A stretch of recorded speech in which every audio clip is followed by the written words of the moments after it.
next few minutes, I'll be talking about the work that our lab is doing. So this is our lab at the GBU, and you can see certain words in the word cloud that define my professional life, which include point of care diagnostic, medical devices, aptamers, DNA GIM, nanobiotechnology, and therapeutics. So all of you know that we all are blessed with the five natural sensor. We have ear to hear, we have eye to see things, we have Sir, nose. sorry to Yeah, interrupt, but if you have moved your slide to showcase your lab, the slide is not moving at our point. think I have moved the slide Yeah, and it is moving in my presentation. Let me see again. There is some issue, I think. But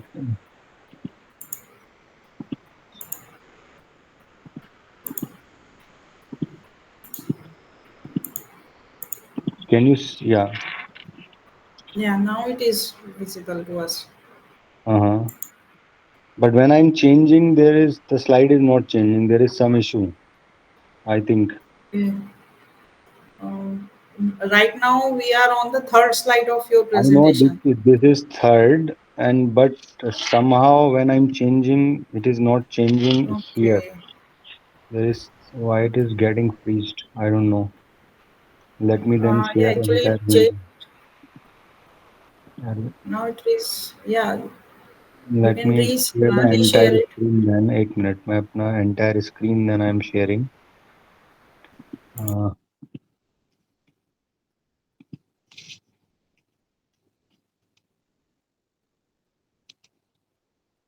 yeah.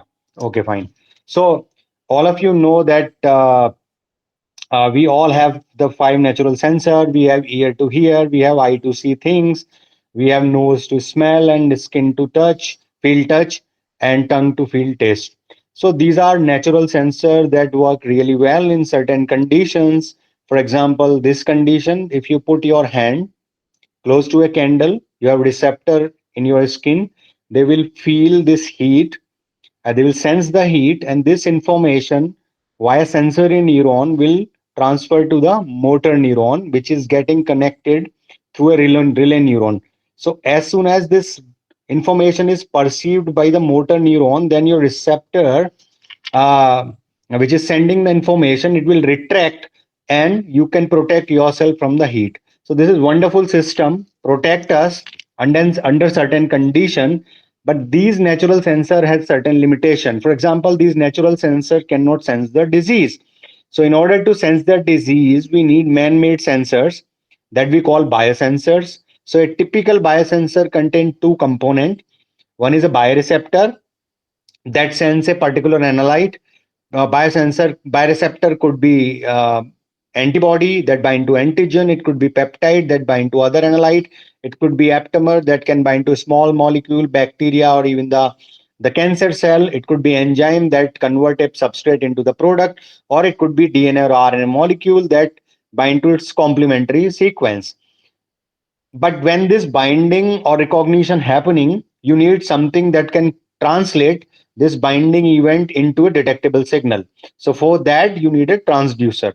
So transducer is something that convert binding event into a detectable signal. So if I give you this example, things will be much more clearer. So this is the classical example of a biosensor, which include a uh, glucometer. So how glucometer work? You need to do finger prick, blood will come out. You will put it on electrode, which contain an enzyme glucose oxidase. This glucose oxidase enzyme will sense the glucose, and in this process there is a electron mediator FMD, FMN is also there that will allow the flow of electron, and that flow of electron is detected by a device which is known as potentiostat that you call glucometer. So here molecular recognition is takes place through a enzyme. That enzyme is glucose oxidase, and transduction or detection of the signal is happening through this device. So this device is a transducer, and molecular recognition element here is an enzyme. So now I'll talk about the functional nucleic acid and how we use functional nucleic acid as a molecular recognition element.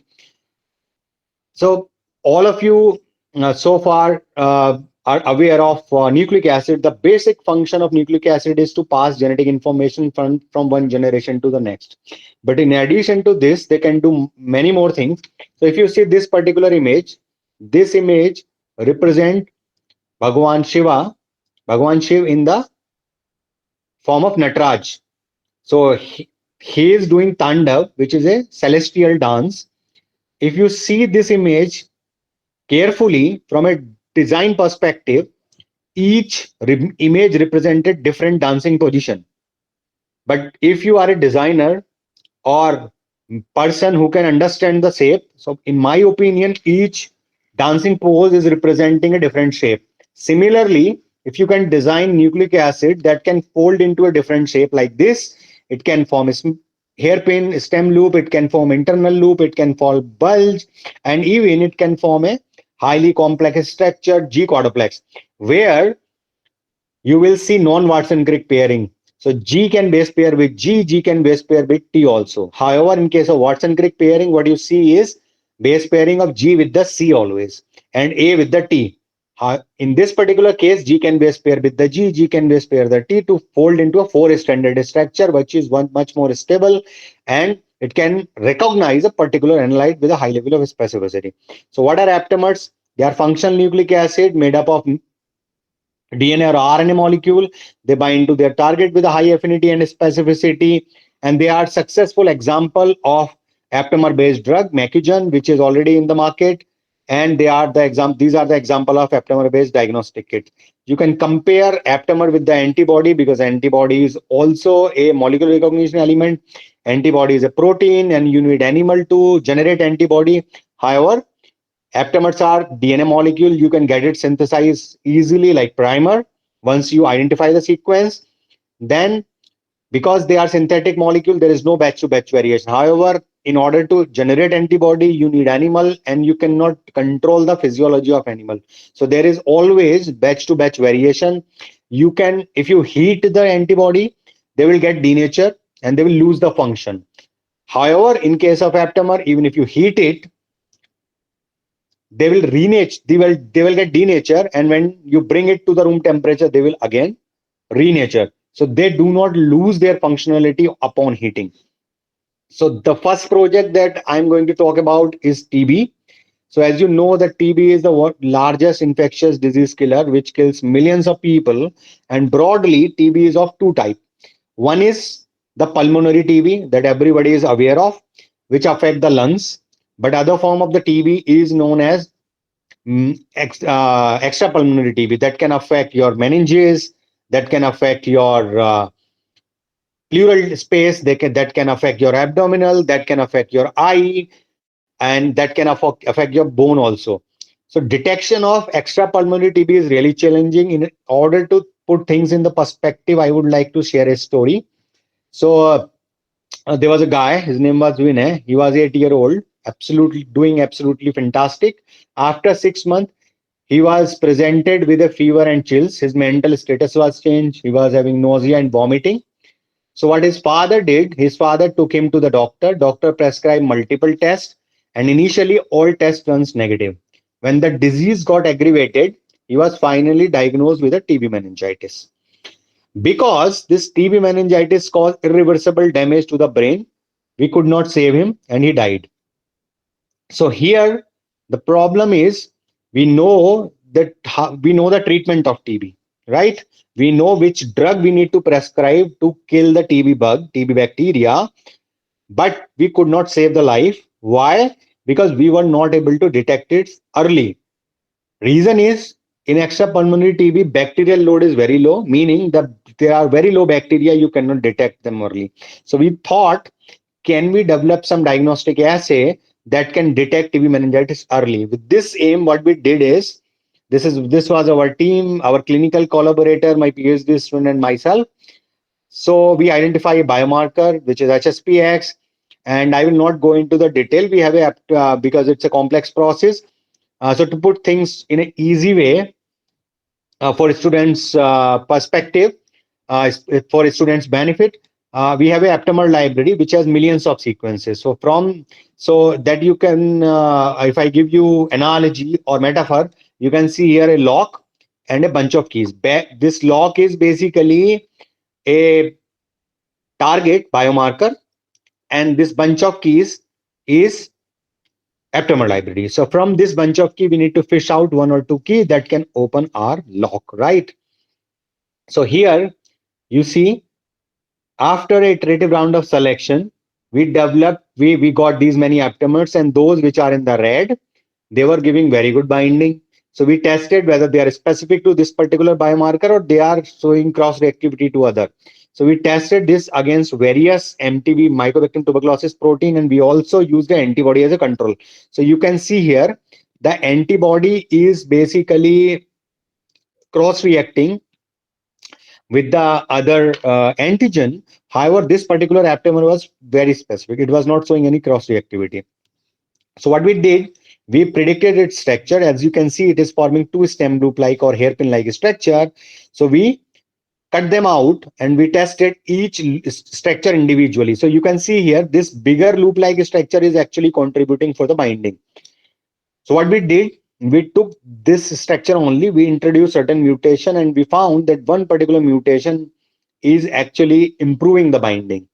So we picked this up and developed a assay that we call ELISA. In principle, it is similar to antibody-based ELISA, but we are using aptamer, so we call it ELISA. Then we tested it in a real clinical sample and benchmark the performance of our assay against the clinical gold standard. So for TB meningitis, our test was 100% specific, which means that all patient having TB meningitis, it was able to detect. But specificity was 91%, which means that out of 100 or 100% sample which were positive by the TB meningitis, 9% of them might have some other disease. But we are not missing any patient that is having TB meningitis. So in that way, this test is really good. Same is true for pulmonary TB, abdominal TB, and pleural TB. So this assay can detect different form of tuberculosis. This was ELISA based assay. So we thought, can we develop a rapid diagnostic assay? So we develop a prototype device where we have electrode, and what we did here, this electrode is gold coated. So we are using an aptamer which is dual labeled. On one end it has a thiol. Thiol has affinity for the gold, so aptamer was immobilized, and this redox probe is to give the signal.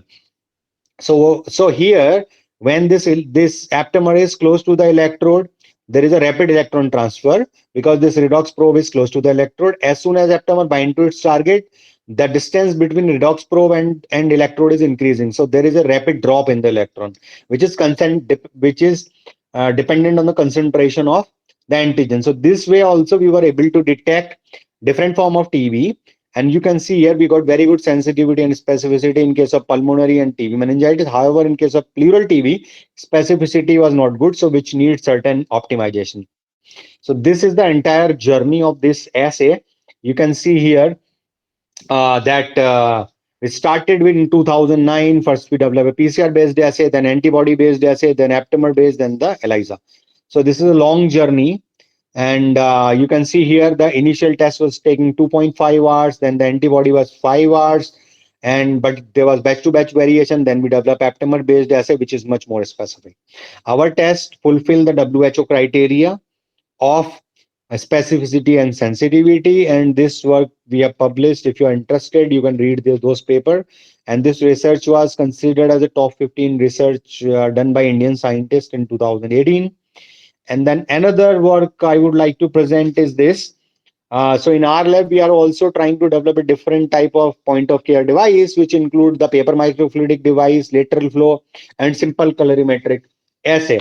So that you can, instead of using bulky instrument and expensive instrument like this, you can do assay using a simple device at point of care. So for in other these are some of the success story from our lab, and these are the students who contributed to this work. And I would like to thank my clinical collaborator and my team and my industry partner also, and funding agencies as well. So here I would like to make one point for the student. If you really want to do research, the best way is to collaborate with the people, because you cannot be the expert of each and everything. So see, You should uh, talk to different people, learn from their expertise, and then you can implement that knowledge in your research. In that way, you can really do good research. And I'm really thankful to Dr. Gopalji and Dr. Poonam for inviting me to deliver this talk. And thank you very much.